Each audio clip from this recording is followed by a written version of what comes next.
Jadi apabila kita menyalakan senter ke arah depan, maka cahaya akan merawat lurus sesuai dengan arah yang kita inginkan. Perhatikan gambar berikut.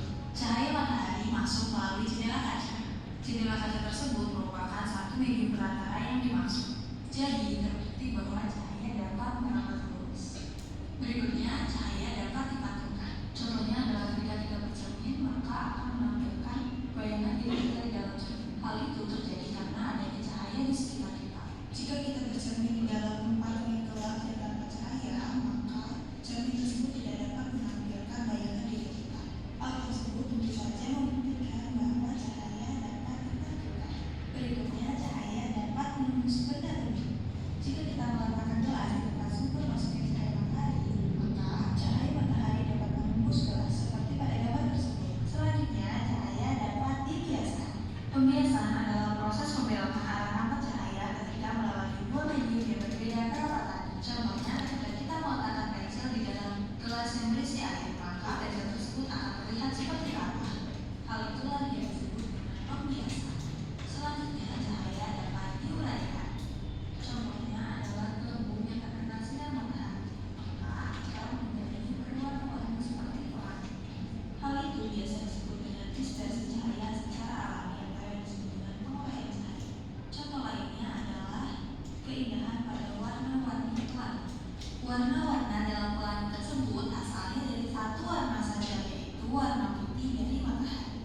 Tetapi warna putih tersebut dibiaskan oleh titik air hujan yang mengakibatkan cahaya putih diuraikan menjadi berbagai macam warna sehingga terbentuklah warna-warni indah pelangi. Apa yang akan itu tadi adalah sifat-sifat dari cahaya. Sampai jumpa dalam pelajaran berikutnya. Selamat belajar. Apakah sudah paham anak-anak? Sudah.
papan tulisan. Yang ketiga, benda yang dapat ditembus cahaya. Ini yang keempat, pemantauan jika mengenai